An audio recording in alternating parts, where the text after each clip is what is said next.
संविधान करते परमपूज्य डॉक्टर बाबासाहेब आंबेडकर आणि ज्यांनी आम्हाला हा संघर्ष करायला बाळपणापासून शिकवलं, बाळकडू दिलं, अन्यायाविरुद्ध तुटून पडा, तो ते बाळकडू ज्यांनी पाजलं ते वंदनीय हिंदू हृदय सम्राट शिवसेना प्रमुख श्रीमान बाळासाहेब ठाकरे यांना अभिवादन करतो.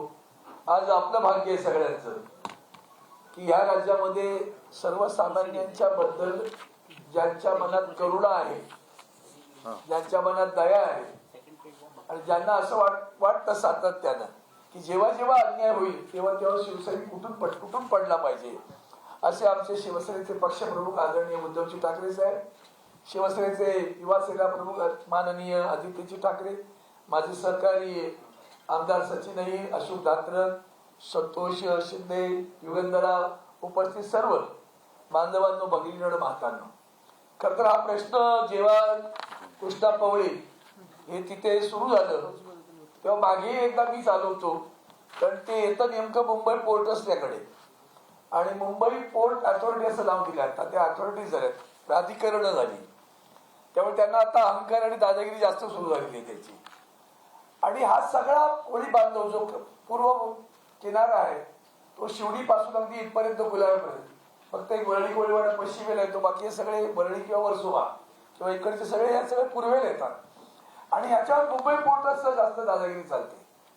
आता इथं हा गरीब आमचा मच्छीमार त्या कोलब्या सोडणाऱ्या मासे त्या बिचारा तिथे बसतात, ते तुमचं राज्य सरकारचं MFDC माहिती आहे सांगतो, ministry of fisheries and development corporation, त्या लोकांनी हे मुंबई पोर्टला भाडं द्यायला पाहिजे ती जागा वापरता म्हणून. राज्य सरकार भाडं देत नाही आणि मग राज्य सरकार देत नाही तर कोण आवाज उठवतो, तर आमचा युवा सेना प्रमुख आदित्यजी ठाकरे उचलतात आणि सांगतात सचिन जरा लक्ष घाला. सचिन हे कसं आता कडवट शिवसेने उचलली त्यातली तातडीने आवाज उचवला त्यांनी. या सगळ्या प्रकरणामध्ये याचं कृष्णाचं थांबत नाही, धडामधून मेसेज देणं. साहेबांना गेला, साहेबांनी मला पाठवलं, मग मी तातडीनं सभागृहात आता आमचं चालत नाही, गडबड आहे सुरू, म्हटलं नाही मग सोडलं नाही पाहिजे, मंत्र्याकडे गेलो आणि मंत्र्यांना सांगितलं एक लक्षात ठेवा की जे काही राज्य सरकार तुमचं भांडण ते तुम्ही करत बसा, पण आमचा मच्छीमार म्हणजे आमचा मराठी माणूस आहे, त्याला जर हात लावण्याचा तुम्ही प्रयत्न केला तर याद रखा मच्छीमार सोडा अख्खी शिवसेना तिथे ससून टाकत होती. माझं भाग्य असतं की त्या दिवशी नेमकं मंत्री सोनोवाल, आता मंत्री आपले बंदरात ते होते, त्यांच्याबरोबर मुंबई पोर्टचा साहेब आता चेअरमन नाहीये, हे तितरमाने जे आहेत ते डेप्युटी चेअरमन आहेत, तर नवीन चेअरमन ते बसतात मुद्रा बंदर गुजरातमध्ये, गुजरातला बसतात ते चेअरमन, त्यांच्याकडे दोन्ही पोर्ट आहेत आता सध्या, तेही तिथे आले. त्यांना म्हटलं पहिलं तुम्ही एक काम करा, तिथे कारवाई सुरू होणार आहे, पहिला फोन करा आणि त्यांना कळवा की कारवाई थांबवा. तरी तितरमानेला फोन करून सांगितलं कुठली कारवाई करायची आणि तुमची कारवाई त्यात हा आवाज माझा नाही आहे, हा आवाज शिवसेनेचा आहे, आदरणीय उद्धवजींचा आहे, हा आवाज आमच्या आदित्यजींचा आहे, हा आवाज शिवसेनेचा आहे. मी फक्त 2 मिनिटं एवढ्यासाठी उभा राहिलो की आता काय घडते महाराष्ट्रात की सगळी माणसं अडचण आली का त्यांना मातोश्री आठवते. जसं आपल्याला ठेच लागली का आई, ठेच लागली आई येते ना, आई ग ठेच लागली, ठेच लागली का आई ग नाही, ठेच लागली की शिवसेना, आणि त्याच काम सुटलं जखम बरी झाली काय टाटा. तर ते जे काय सुरू आहे ना ते आता बाहेर पडा. मला एवढंच पाहिजे, आम्हाला आम्ही तुम्हाला जीव द्यायला तयार होतो, सोडून द्या काय घेऊन बसताय, पण आमचं म्हणणं एवढंच आहे, एका माणसानं या महाराष्ट्रातील जनतेचे जीव वाचवले.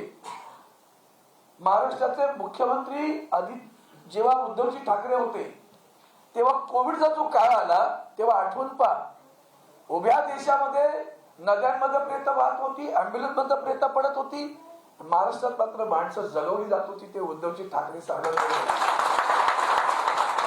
विसरलो आम्ही ताबडतोब.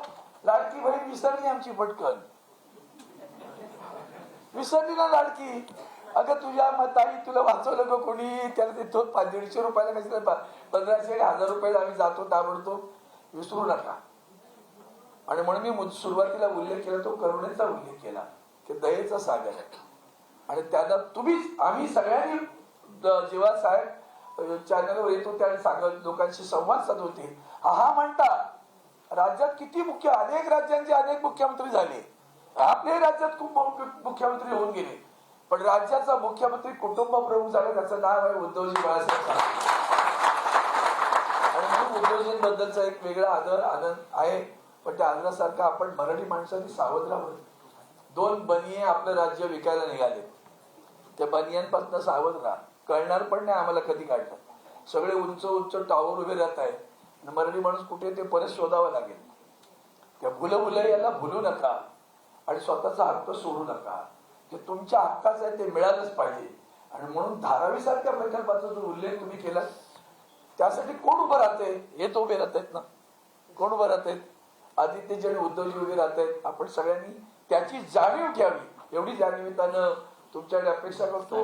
तुमचा प्रश्न संपलेला नाही याची जाणीव आहे आणि ती निश्चितपणे आम्ही तुमच्या पाठीशी उभे राहू एवढं शब्द थांबतो. जय हिंद, जय महाराष्ट्र.